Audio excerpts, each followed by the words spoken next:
Hello, and welcome to the Joss Brown Podcast. With over 40 years of combined financial planning experience serving high net worth clients, we will discuss our favorite topics, concepts, and stories.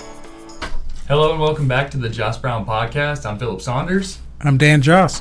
And today we're going to be talking about elder fraud, so how to protect your loved ones from scams and that kind of thing. That's right. So I read an article that was about a lady getting a letter from the IRS recently that it was asking for certain information, saying that she had submitted a payment that she had, and so forth, and so on, and that she had to send in more information. And then you have an article from Fidelity about what's the article? 10 ways to stop financial elder fraud. Yep. It's a white paper. So we're just kind of going to go through both of those and some client stories.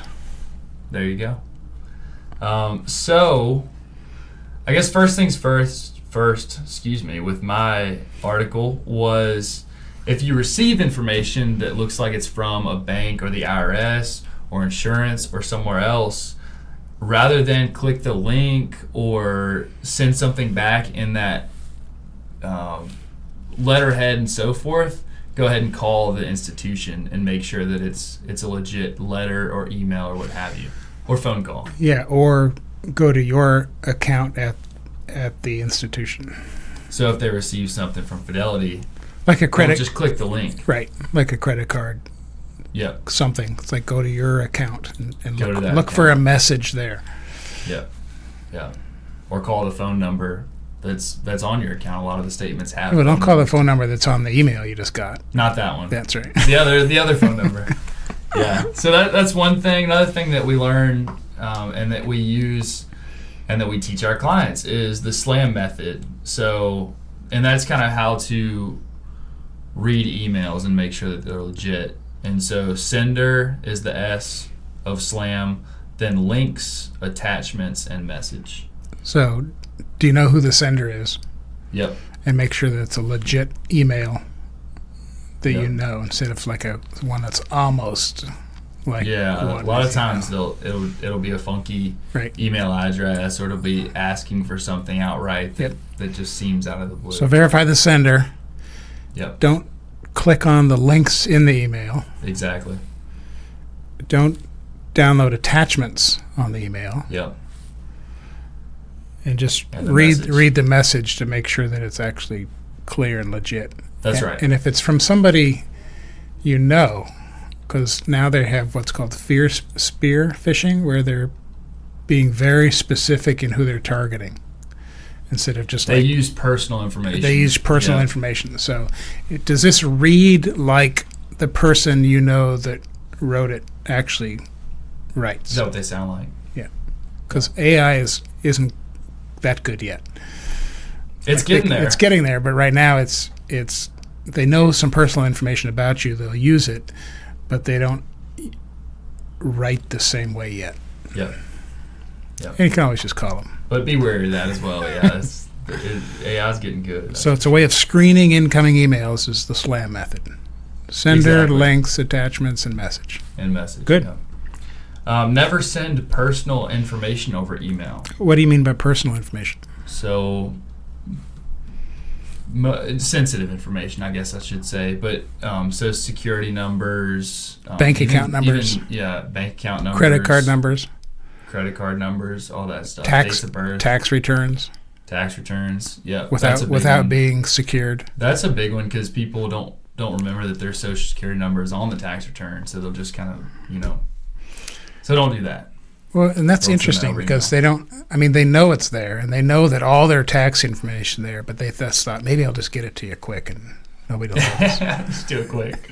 Get it over with. So we have a portal that people can upload things to us. Our clients and attorneys have this, and tax preparers have the same kinds of technologies to help. Yep. And there's also when you protect an email. I forget. Is that just protecting an email? Encrypt an email. You can do that as well. Although you can do that, it's not as secure as uploading to a secure vault or protecting with a password.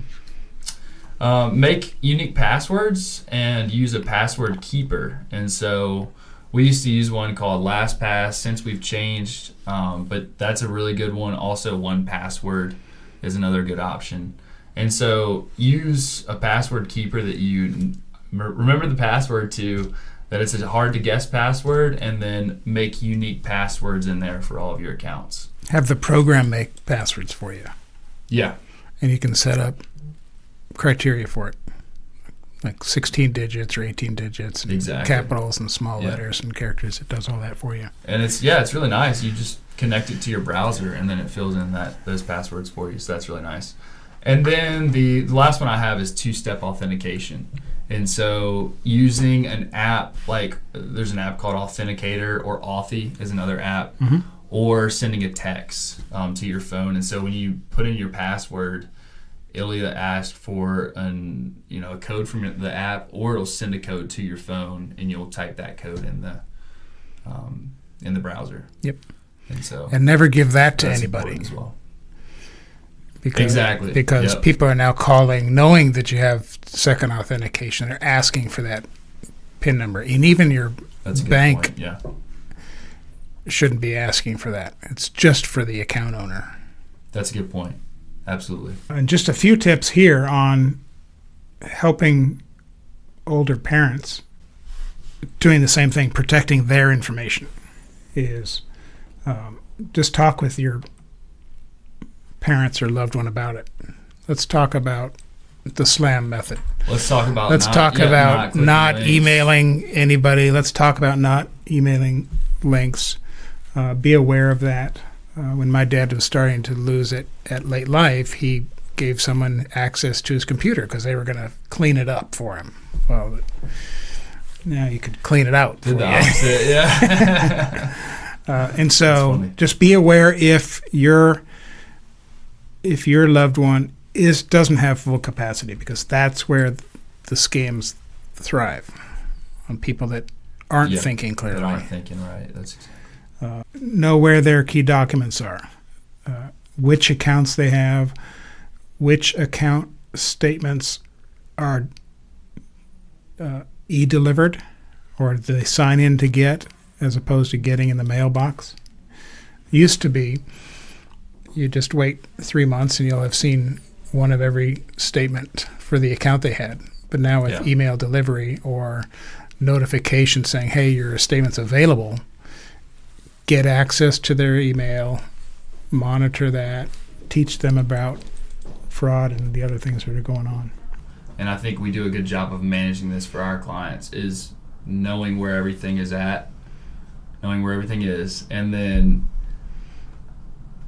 in providing for those things. So setting beneficiaries on accounts, checking on those things periodically, and making sure everything is in order. And are there unnecessary accounts that we can simplify and get rid of these kind of exterior accounts and simplify and make things easier to understand. Mm-hmm. And I think that's, you were talking simplify, I think that's maybe one of the biggest ones for elders is, okay, can they understand what we're doing? You know, can they work this through mentally?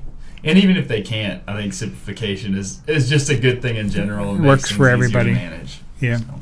And my mom gave email access to one of her grandkids, gave power of attorney to one of her kids. You know, she kind of split it up. Yeah. So that if she forgot something, she could get an answer. Yeah. That's a great idea. Good. Okay. Be Anything careful else of to your add? personal information. Absolutely.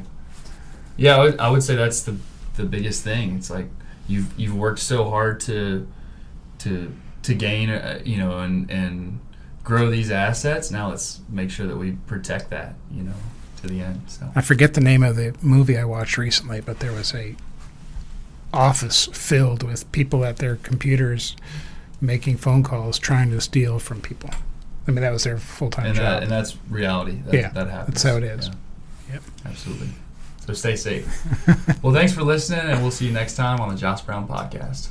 Thank you for tuning in to today's episode of the Josh Brown Podcast. If you'd like to see more episodes, visit our website at joshbrown.com.